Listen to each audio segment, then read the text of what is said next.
Hi, welcome to You Didn't Get the Memo Show. I'm your host, Gloria Bailey Ray. As always, I have a dynamic show for you today, and I'm excited to be able to sit down and chat with my guest, Dr. Daniel Aries. But let me tell you a little bit about my guest, Dr. Aries. All right, well, first of all, some people say brainiac. Listen, he has an undergraduate degree from Harvard College. He graduated from Harvard Law School, so he has a JD degree. He graduated from Yale School of Medicine. He has over 15 years of experience treating a broad variety of dermatologic conditions. He served on the faculty at Harvard. He has over 80 publications, 5 textbook chapters. He even has appeared as a derm expert in local and national media. He is board certified by the American Board of Dermatology, and he has also served on the American Academy of Dermatology, the advisory board. And I am excited to be able to ask Dr. Aries to join us. Dr. Aries, thank you so much for being here today. I know people are saying, okay, dermatology, but you know what? We're going to be talking about food because that's a passion that you have. So I always like to ask my guests, let's start with a little bit of more about your backstory. I gave all of, that history as it relates to your medical practice, your medical school. But what's your backstory? Tell us a little bit about you. Well, sure. I'm from a family of doctors, and I always thought the last thing I'd do when I grew up was be a doctor, let alone someone doing research, just like my dad. But and that's part of the reason I actually went to law school. I thought I wanted to go into government, and I figured out pretty quickly I was very wrong. And a relative got sick, and that's what kind of drew me back to medical school. It was with a dermatologic problem, so a skin problem. We thought it was going to be very, very serious. Thank goodness it wasn't anywhere near as serious as we thought. But by the time we figured it out, I was already in medical school, and I love what I do, and I feel very grateful. Um, Food is something that kind of came out from an unusual angle in that one of my research interests, among them were cancer and aging, which are kind of very linked.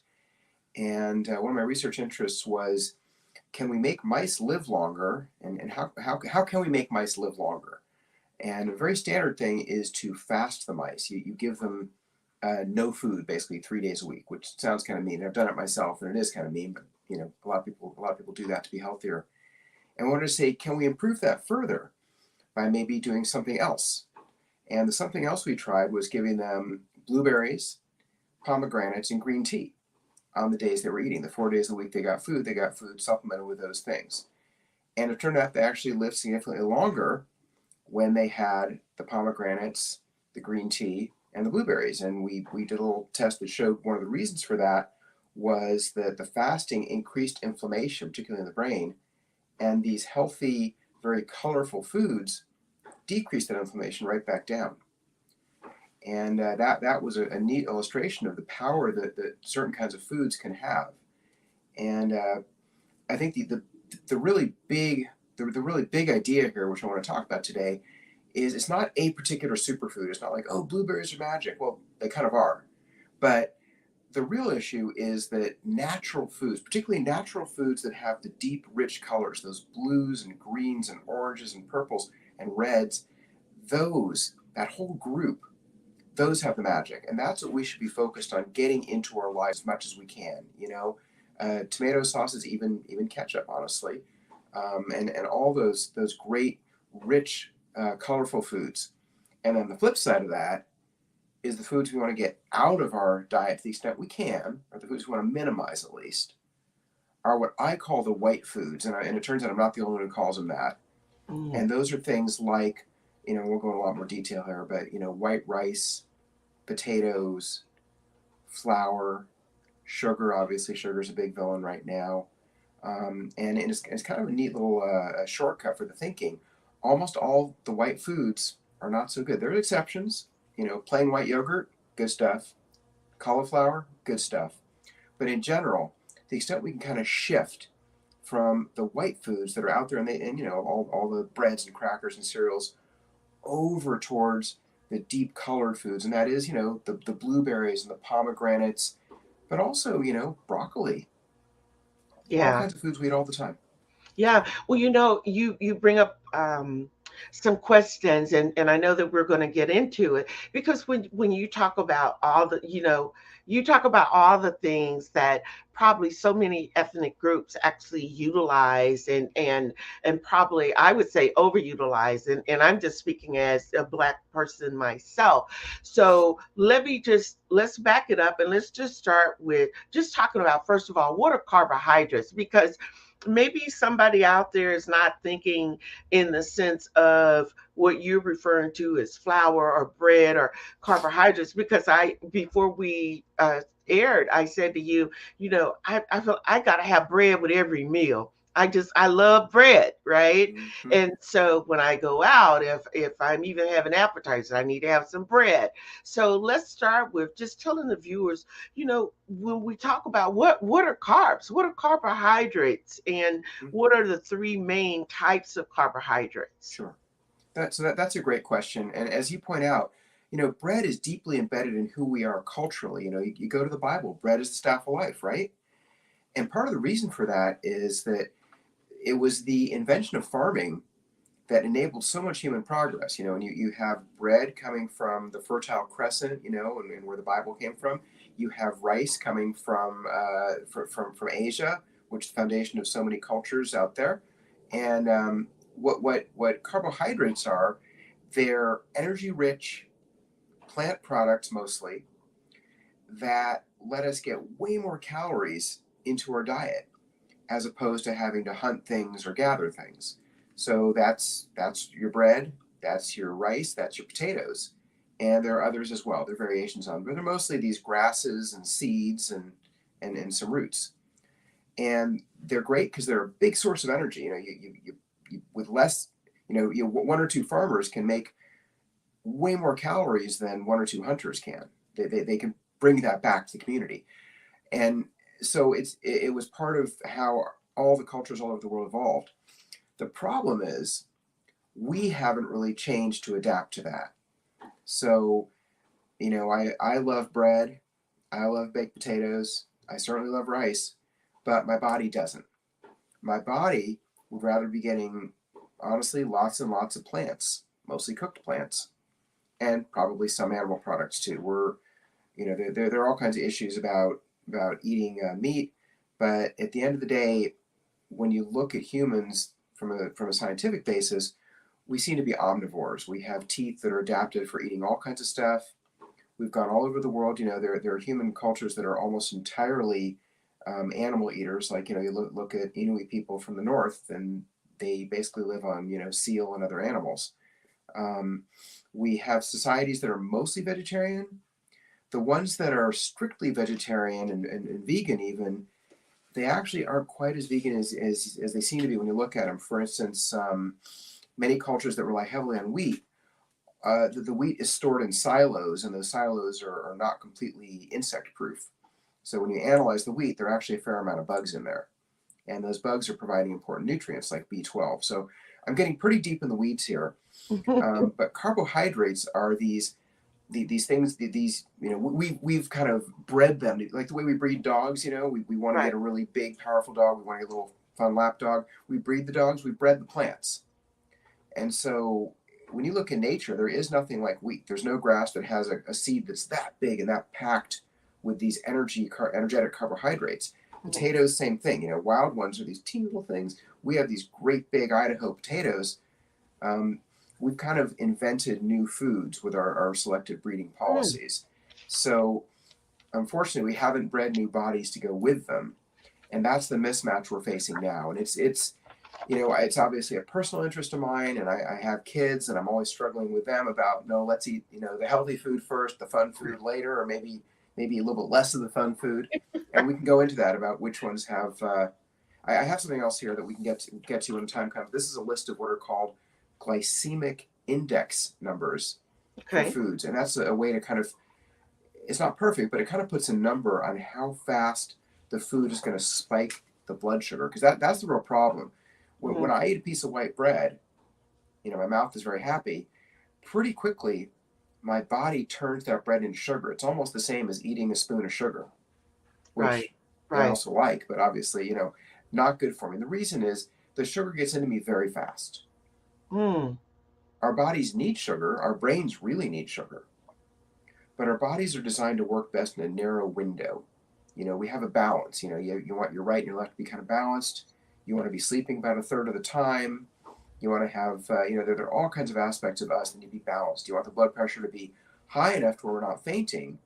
We want it to be low enough to where we're not damaging our arteries, right? Right. Well, the same thing goes for sugar. And the problem is right now, with the way Americans eat and exercise, our sugar as a whole is way too high. So we walk around with too much sugar in the blood. We get Mm. these big spikes, and then there's an organ called the pancreas that makes insulin. We've all heard of insulin because we can buy Right. it. Right. So the body keeps this balance by secreting insulin. But again, if you think about it, if this were a few years ago and you and I were members of a tribe somewhere, Native Americans or African or European or wherever we were out hunting and gathering. Right. And you and I would probably have 10 or so people in our little group, maybe a few more, and we'd be eating and doing our things and moving on. We would never have these giant glycemic loads. We'd never have these giant sugar spikes. The exception would be if we found a beehive Mhm. and the bees weren't going to kill us, we were able to get some of that honey. That's about the only thing out there in nature that can give us this kind of sugar rush that we're now getting 3 times a day. Yes. So essentially, what I'm hearing you say is that when you take in all of these carbs, and you talk about the glycemic index, by the way, is that something that our viewers can go online and find? Okay. So, you talk about the hunters and gatherers. So, but whatever they ate, they were expending the energy. And so they were actually keeping a balance, is what I'm hearing you say, as opposed to, is my analogy is, if I'm out and I'm eating bread and a glass of wine and more bread and more bread, and the thing is, but I haven't done anything, because that's where exercise comes in, to expend the energy. So naturally, that's probably one of the things you're probably going to get into, which is also why we have such a weight problem as well in this country. So and things have changed, right? And I know that you and other physicians are always talking about what we need to do. And I don't know if there's a magic bullet to get people to stop and say, okay, I need to do this, because, that hunger piece, that comes back. And maybe we can talk a little bit about the need to eat like every 2.5 to 3 hours. And therefore, you're not waiting 6 or 8 hours and you're starving and you're eating everything, that's within your reach. So, Yeah, that's the thing. But carbs essentially provides us with energy, is what I gather from what you were saying. yeah. The problem with carbs is they're almost artificial. We've kind Mm. of bred them like we bred dogs, and the carbs these days they're super carbs.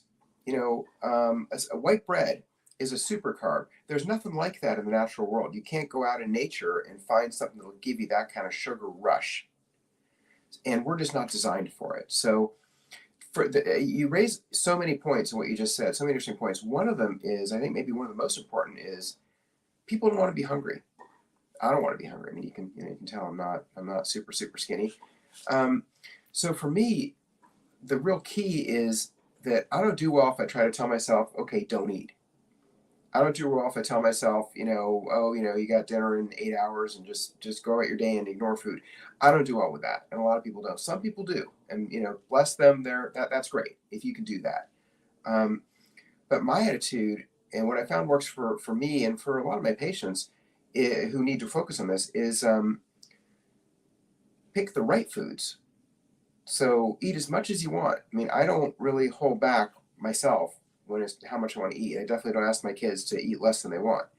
It's the what. It's not the how much. It's just the what. So There are things that I at least think are really good. Like personally, I think scrambled eggs over broccoli is good. Melted cheese over broccoli is good. Um, Tomato sauce makes almost anything good. Again, in my non-chef opinion, but the key is just to move the carbs, kick the white foods over to the side. Mm-hmm. I sometimes say kick them to the curb. Get Right. those white foods where they belong, which is, off to the side, not in the center. So a simple way to think about it is the pizza without the crust, the burger without the bun, Mm. and as long as you're doing that, you're going to be okay from a sugar standpoint. It's Okay. really just decenter, move those white foods away, and then you have everything else. You have a whole world of other foods. They may not be the ones we're used to, but there's a whole world of other foods. And a kind of a secondary point is it doesn't mean eat bacon 3 times a day. Of course, that was my kid's first thought, right? Bacon Right. for breakfast, lunch, and dinner. That's not so good either, because again, I don't Okay. know how far into this we want to go, but at the same time, you don't want to kill yourself with salt. Right. Right. So, pork chops 3 times a day, if you're young and healthy and growing, is probably okay. That's a lot of protein, and you don't want Yeah. to just live on protein. In fact, what you want to live on mostly is plants. Okay. So, and cooked is better than raw. So it's a Right. real change. It's really emphasizing the colorful plants, and broccoli, kale, spinach, we all know the greens. Mm-hmm. And then there are so many others, there are eggplants, there are tomatoes, there are peppers. There are so many great plants out there. And again, a little detour here, if you don't mind. This is just a way to think about it. In general, fruits are great raw. Eat an apple, eat the apple. Vegetables, on the other hand, you get a lot more out of them if they're cooked. Like raw tomatoes are fine. I wouldn't Oh. argue against it if someone wants to eat raw tomatoes. But the actual good stuff in the tomato is more available to our systems. We get more out of that tomato Mm. after it's been cooked, and ideally mixed with some fat. So a classic tomato sauce that has cooked tomatoes, tomato paste, olive oil, way more of the good stuff, and lycopene, and there are hundreds of different ones, but way more of the good stuff gets into us when we have tomato sauce than when we just munch on a tomato. Right. Actually, tomato is kind of a fruit, but that really goes for most of the vegetables. You're better off cooking them, eating them that way. Okay. Well, I want you to hold that thought. We're going to be right back. We're going to take a really quick break, and we're going to come back. And I want to ask a couple of questions about the olive oil and get into talking about the healthiest types of carbs, if there's such a thing. So don't go anywhere, you guys. Thank you for hanging in here. We'll be right back. It takes less than 1 minute to find out if you may have prediabetes. You can do it here. But you probably won't. You're busy. Kids, work, show coming back in 48 seconds.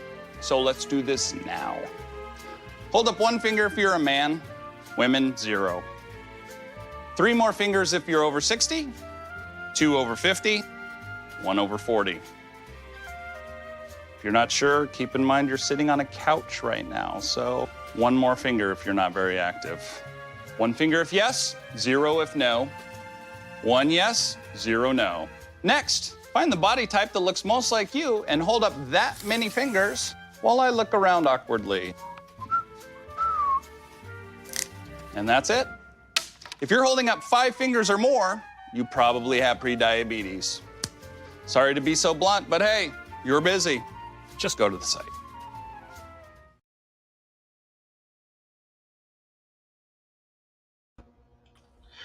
All right, if you guys are just joining us, I am talking with Dr. Daniel Aries, and we're talking about processed carbohydrates. We're talking about white foods that can be harmful to you, and all of us have related to it. I don't care who you are, we know for a fact, and regardless of what ethnic group you are a part of, there's still so much within our diet. And as we have evolved and changed, so has the way foods are being made and processed and that type of thing. And Dr. Aries is just, giving us so much information, so much, and my head is like, because it makes you stop and you think. Before we went to break, Dr. Aries, you were talking about how cooked foods, cooked vegetables are actually much better for us as opposed to raw. And I've always, even when you think about it, if you're looking at charcuterie board, what do they have? They have raw carrots, they have raw broccoli, they have raw bell peppers. And you were saying that we get more nutrients from it being cooked. And I thought that was really interesting.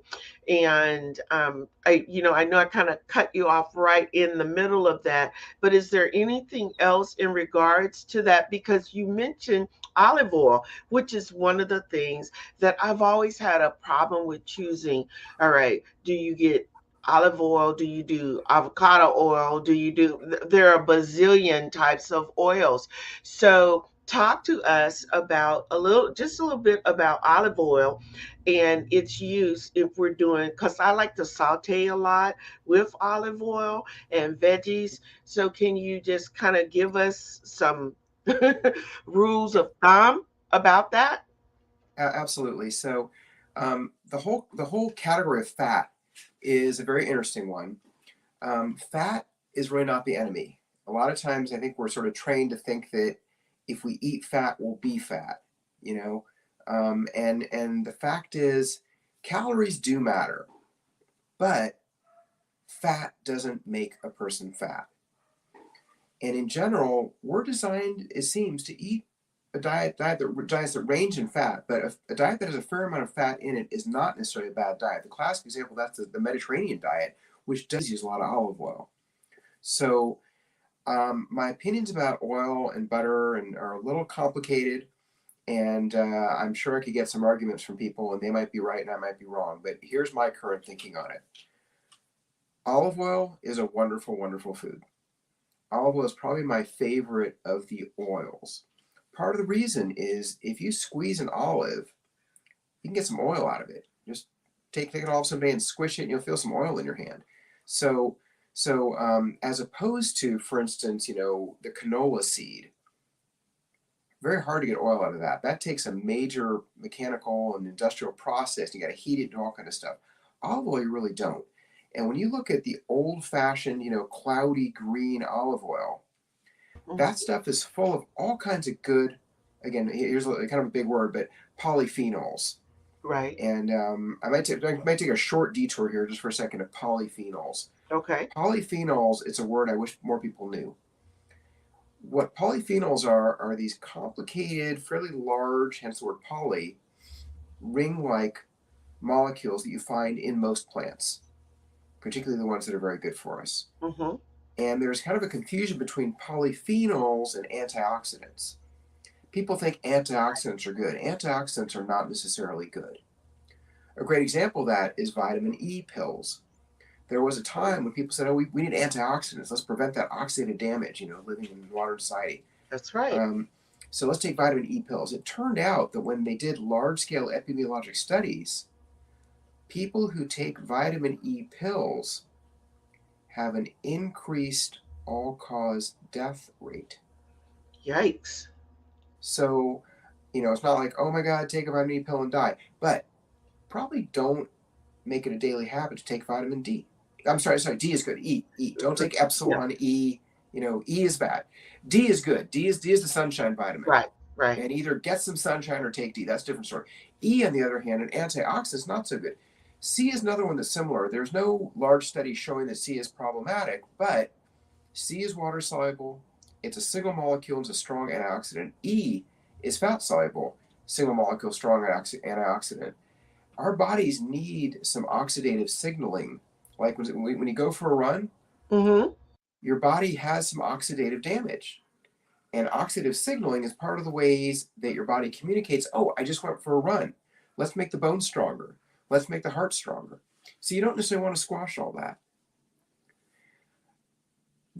What we think of as antioxidants, oh, eat an apple, it's so full of antioxidants. No, really, eat an apple, it's full of polyphenols, not necessarily antioxidants. So polyphenols are these things you find in almost all the really good, deeply colored foods. And olive oil, the green, old-fashioned olive oil, not the heavily refined, processed, pale olive oil, but the green olive oil, the stuff that has some color to it, that's good for you. There are a lot of studies showing it's good for you. And that stuff is not that heat stable, though. That's what makes it trickier. Hmm. So if you're having some olive oil on your salad, or you want to put some olive oil on your if you get really intense with this and you got your your what I'm thinking of, the squash, you can like tear apart squash and make kind of Right. a fake pasta from it, and then you can put some tomato sauce on it and stir it up and throw in some melted cheese and put some olive oil at the end. Great. That green olive oil is really, really good for you. If you're cooking at a low heat, that's fine too. If you're cooking at a higher heat, though, it can start to break down, and that gets tricky also. One of the best things for cooking at high heat would be something like clarified butter or ghee, Mm. which comes from a lot of South Asian cultures. You can find clarified butter, or just regular butter for that matter. Right. Butter handles high temperatures a little bit better. Um, Pork fat actually handles high temperatures well. So does Right. chicken fat. Right. So, the kind of natural fats are probably a little bit better with that. Okay. What you don't want to be eating are what I call the factory fats. So when you get potato chips and you Yeah. look at it, it says, oh, some combination of cottonseed, this and that, and the other oils. It's whatever was cheapest that day. These things are made in big industrial vats. And if you look at them over time, they do degrade.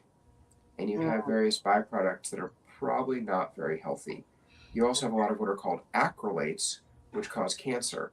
So all those very crisp snack foods that, to be honest, I love them, but I try not to eat Yeah. them anymore because they're bad for the blood vessels, and they have No. these acrylates that are carcinogenic, and they're made from white potatoes, which is on the white foods are not so good Right. list. So there are 3 reasons. Oh, and the salt.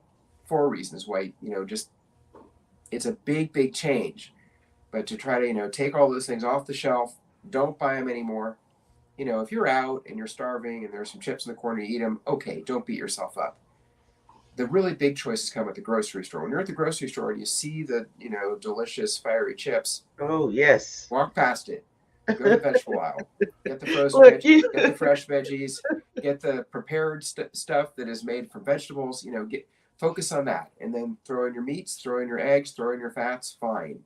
Yeah. So look, and let me just try to encapsulate all this to the viewers. I think what you're saying is we got to start somewhere, right? So, because I'm listening to you, I'm like, I love potato chips, right? I mean, it's just something about it. I don't eat them all the time, but I do love them. And so, you know, basically, we've just got to make healthier choices. And we have to realize, my downfall is when I buy that stuff and it's in my home, and so it's like it's there, so I might as well go and eat it, and I do it. And so what you just said, you guys heard what Dr. Arias said: bypass it, leave it. Don't buy the industrial size bag that's got 15 or 30 bags of chips, which I have done in the past. And you end up saying, wait a minute, why did I do that? And that's why we're talking about these processed foods, guys. This is really, really important. So let me also just flip the script and go into this. You heard Dr. Arias say that carbs don't necessarily make you gain weight.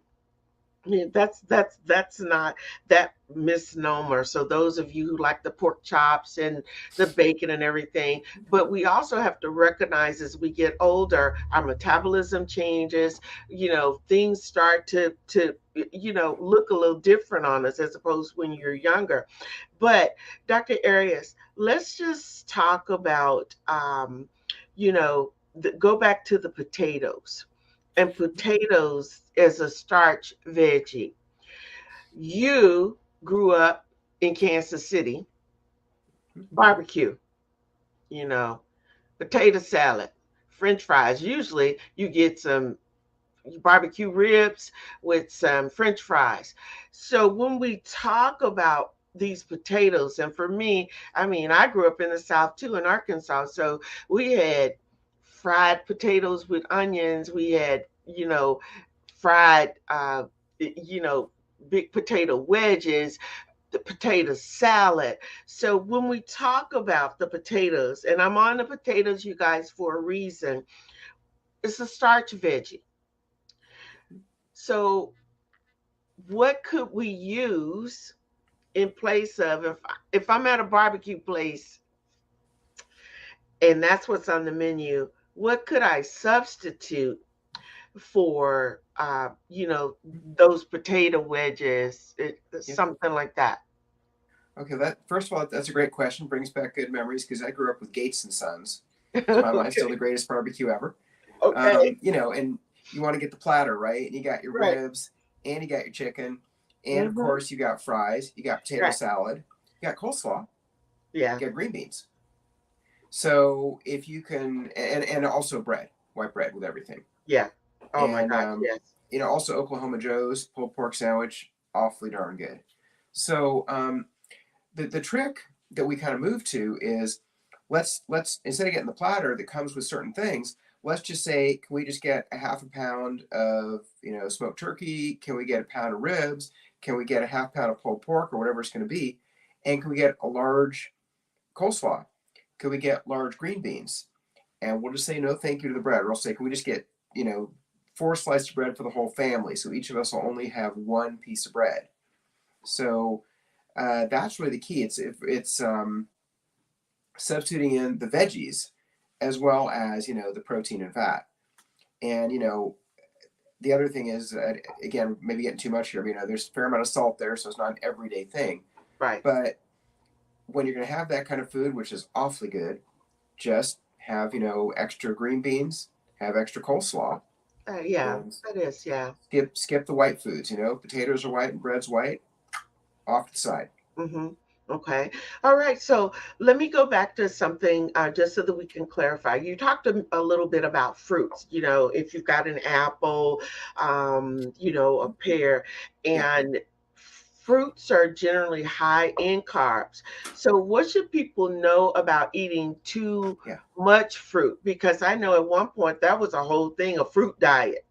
There were people like eating all these fruits and things. So talk to us, so that we, it's clarified a bit more that Yeah. it's one thing to have a small apple. Growing up, what was the saying? An apple a day keeps, you know, keeps us healthy, right? Yeah. Well, And keep me away, right? That's all right, good. Keep me away. right, So right. So so what say you on that? great question. So again, I'm holding up the glycemic load thing here, and y'all can look this up yourself. Glycemic load. I just got this off the internet this morning and printed it. There's a whole section here on fruits, and it makes. I want to say the first most important thing to realize: juice and dried fruits are not good choices because they really amp up the sugar within the fruit and they push everything else down a little bit. So juices and dried fruits are not good. But once you get rid of the juices and the dried fruits, once you go with natural fruits, an apple has a glycemic load of 6, which is very low. Grapefruit, 3. Orange, 4. Peach, 5. Pear, 4. All these things are low. Watermelon is 4. So all the fruits in their natural states, they're fine. Now, granted, even they've been changed. Just like we've bred our dogs, and we have these dogs we love, but they're not the same as the natural dogs that you find, out in the wild. Same thing with fruits. Our apples are much, much bigger. The Native Americans had apples, and they were little tiny and sort of bitter things, kind of like a crab apple, and they're full of polyphenols. And I can't say I've eaten this, but I've read about prepared pemmican, which was from a buffalo hunt, and they'd mix it with these apples among other things to give it some seasoning and also to give it extra polyphenols and also to make it last longer. So today's apples aren't as natural as these old style ones, but they're still fine. So don't worry about eating apples, oranges, pears. There are a couple exceptions even in the raw fruits. The Mm-hmm. big one is banana. And again, our modern Really? bananas, they're these big, delicious cookie things. They're not like a real wild banana that's tiny and not like that. Mm-hmm. And you can tell this because I don't know if any of y'all are tennis fans, but you'll watch a top tennis player in the middle of a match, and she will take a break and she'll eat half a banana. And the reason is bananas are, they have more good stuff than a cookie does, but they have a similar kind of sugar rush to them. Mm. So when I say eat lots of fruit, unfortunately, bananas are not the one to eat. Okay. But apples, oranges, pears, all the stone fruits and all the berries are great. So, peaches, plums, apricots, strawberries, raspberries, blueberries, all these things are great. As So to long put as they're raw. raw, those are raw. You don't want Yeah. those to be dried, and we're not talking juice. Apple juice is very different from apple. They basically get rid of everything except the sugar. Wow. So, Wow. heck, one of the worst white foods is sugar, right? From sugar Yeah. cane. Well, if you chew on a sugar cane, it's not that bad. It's just when we refine it. That's what makes it bad. Same thing with juices. We've essentially taken a good food and kind of made it not so healthy. Right. So no juice, no dried fruit, no dried fruit. Lots of fresh fruit is great though. Okay. Okay. Oh my gosh. I'm sitting here and I'm like, whoa, whoa, whoa. Okay. Well, You're taking us to a whole nother mhm. level as it relates to that. So and can I just honestly say I just threw out of my pantry some dried apricots and I had some dried raisins and and I don't even know why. Maybe it was just expired, but I just threw those things out yesterday. So hearing you say that, that was a good thing. But my thought process is this: there are certain times of the year that you can get these fresh fruits, but I guess you just have to acquiesce to what's available, to Great, you. great question. So, yes, when it's apple season, eat the apples. When it's blueberry Okay. season, eat blueberries. No question. But you can get great frozen berries all year round. We always have frozen blueberries in the freezer. Kids Okay. eat them as snacks. Okay. And there are lots of, you can get frozen peaches. You can get almost anything frozen, and that's every bit as good as fresh. That's Okay. not like a juice. It's not like a dried fruit. Mm. So Good. frozen berries, frozen stone fruits. We have frozen strawberries also. Mm-hmm. Make those into a smoothie. Those are just fabulous all the time. Okay, that's good. Dr. Aries, we're going to take another really, really quick break. And when we come back, I want us to talk about the skinny on eggs. Right? Perfect. We're going to talk about what's the skinny, real skinny on eggs. So you guys don't go anywhere. Thank you so much for hanging in here with my awesome guest, Dr. Daniel Aries. We'll be right back, you guys. There's so many rewards in life. You coming into our home was one of the greatest rewards we could have ever had. It took 20 years, and I got my third child, who was 17 at the time. It's so cool to watch the adult that you've become, and you really have done as much for us as you think we've done for you.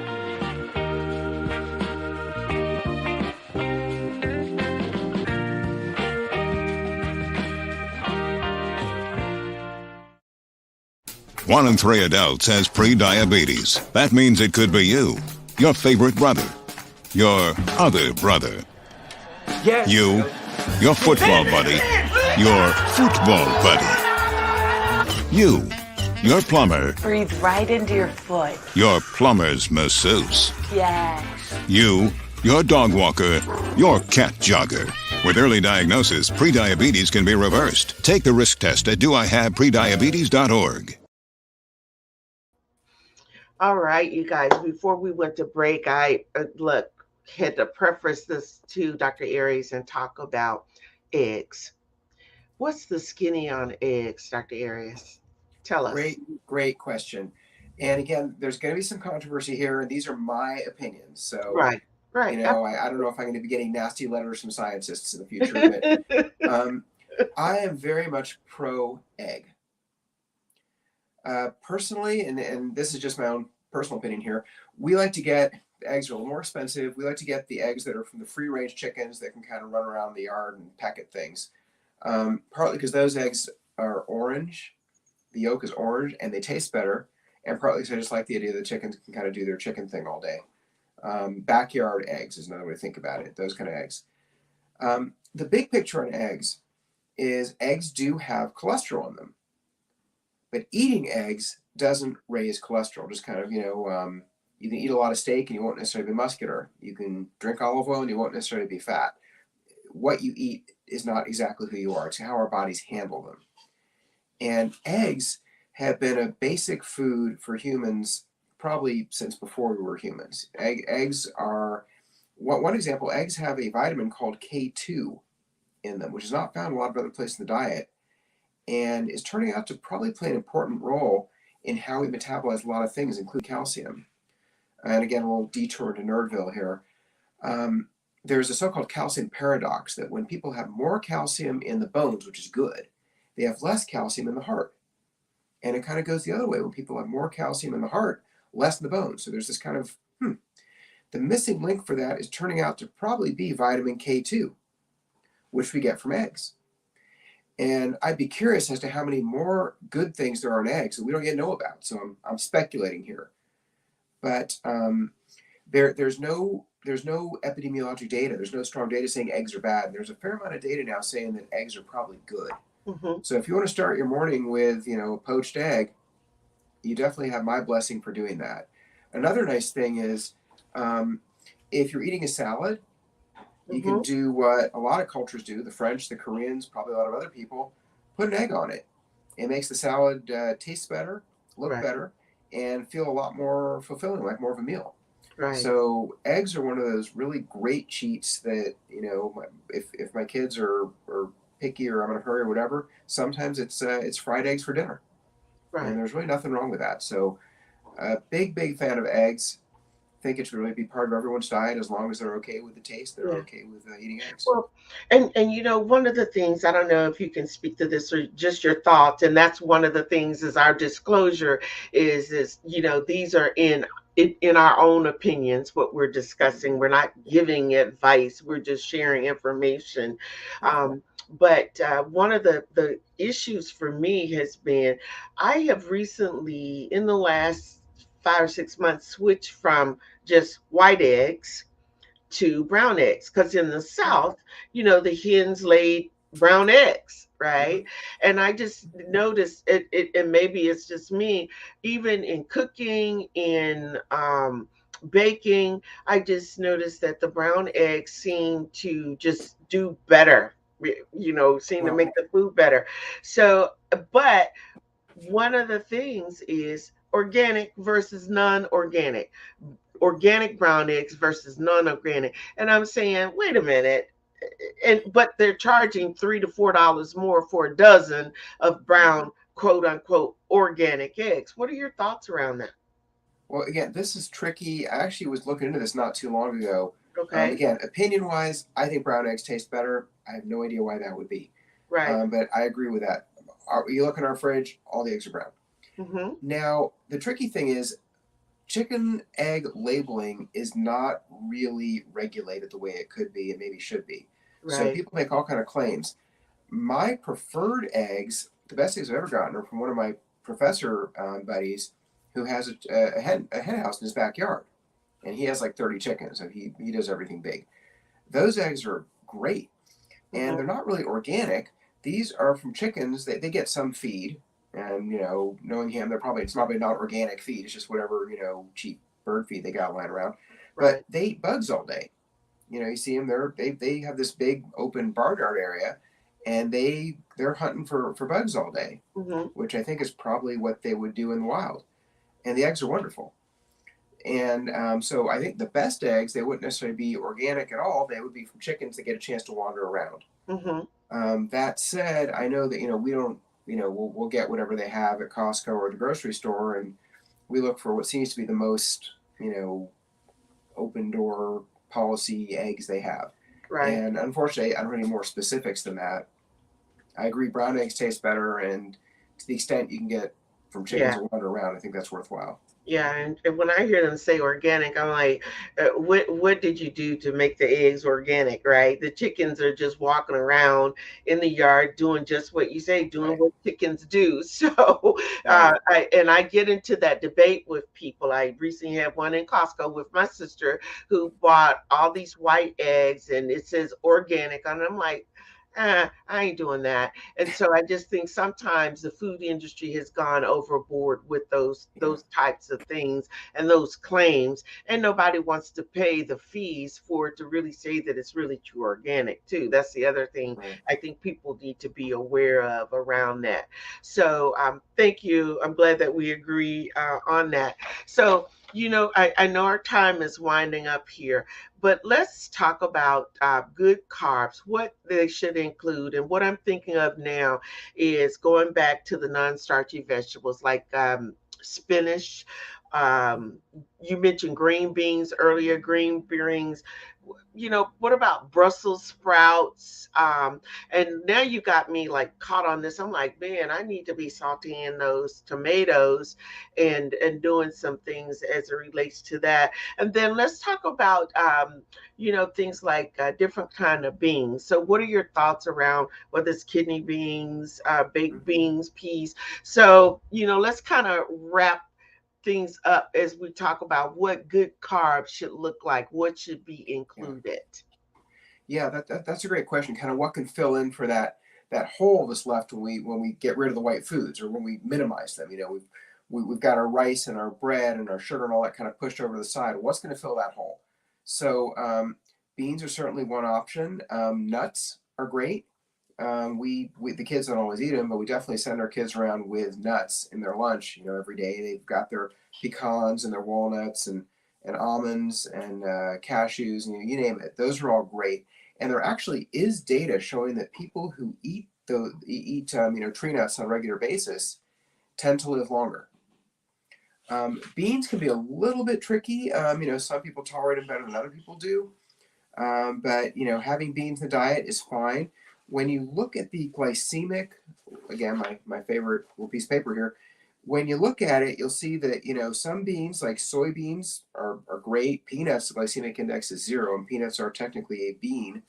Um, some of these other ones can get a little bit higher, but in general, having some beans in the diet is just fine. If you can try to eat things like whole, like green beans are great.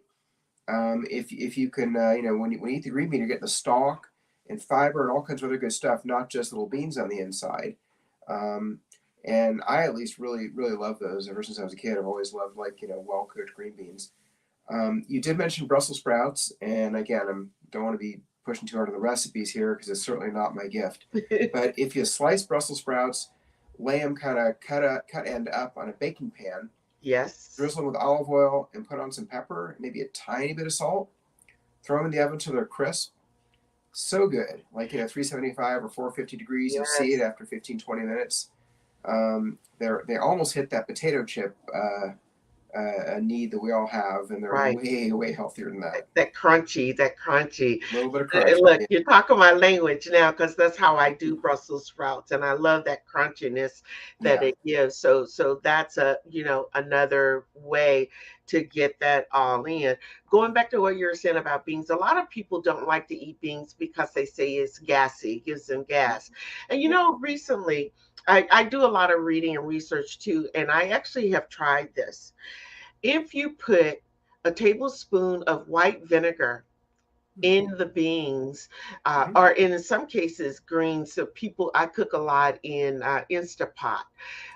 One of Mm-hmm. the things that I've noticed, and I am one for getting so bloated and gassy. Right. So I've tried the white vinegar, just a tablespoon.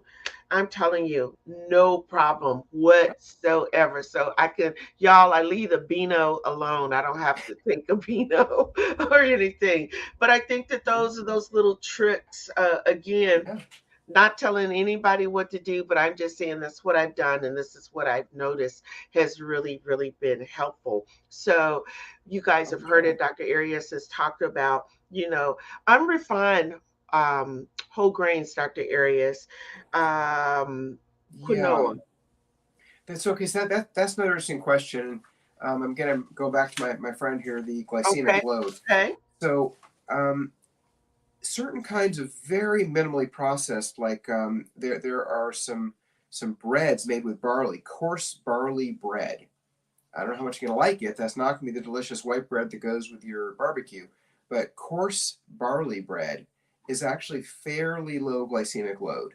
And barley in general seems to be unique among the grains in that, again, it's fairly low glycemic load. So if you just feel like for this Mm. particular meal, I need to have something in the grain family, or I need to have some toast with it, Mm-hmm. you might consider going with barley bread, coarse barley bread, and also just with pearled barley for the side dish. Yeah. What are your thoughts about oatmeal? Mixed. It is a relatively higher glycemic index food, Okay. so I still put it in the category of foods that you probably don't want to have in the center of your diet. Okay. Having a little oatmeal now and then is fine, and the oat industry has done a lot of research saying, oh, it's going to lower your cholesterol, which maybe it does. Mm-hmm. Okay. All right. So, Dr. Eric, you have given us so much information. I'm like, wow, wow, wow. This has really, really been great.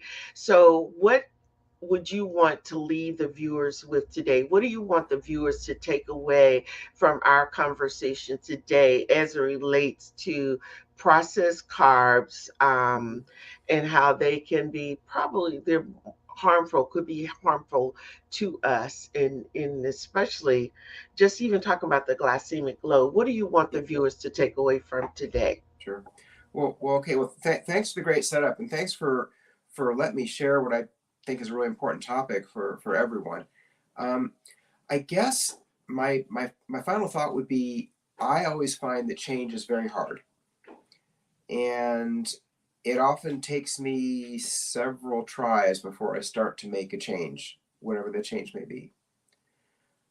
My hope would be that next time any of the listeners, any of the people who are watching this are in the grocery store, think about how this concept of white foods, moving them off to the side. Think about that with your grocery cart. And when you're tempted to get the Doritos, I love Doritos, and when you're tempted to get the bag of flour or the sugar or the cornflakes even, just think about, hang on, why don't we leave those on the shelf? Why don't we push these off to the side? Why don't we turn the cart around and let's just try to move the needle a little bit more towards the colorful foods that we know are going to make us healthier and happier. That would be my parting thought. And it may take 5, 10, 20 tries, at least if you're me. I can't say I made these changes fast, and I'm not still very perfect about them. But in general, my grocery cart today looks pretty different than it did 15 years ago. And that's maybe my final thought for everyone. Oh, okay. All right, Dr. Arias, don't you go anywhere. I'm going to be right back to you. So hang tight. I want to say to all of you guys, thank you so much for hanging in here. As always, we strive to provide you, the viewer, with relevant, fact based information to help you be informed and to make informed decisions. I want to remind all of you that the show airs live. If you missed part of it, you can go back and check it out on YouTube. We're also Facebook, LinkedIn, and we are both national and international. So, guys, thank you so much for hanging in here, for being a part of our tribe. We really, really appreciate you. Until this time next week, I want you to go out to be safe. Look, embrace what you heard today. Let's try to make some changes. Lifestyle changes is going to affect us and help us in the long run. Until this time next week, I always say this to you: if you didn't take anything away from today's show, then it's really you who didn't get the memo. I'm your host, Gloria Bailey Ray. Until next week, be well, take care, God bless.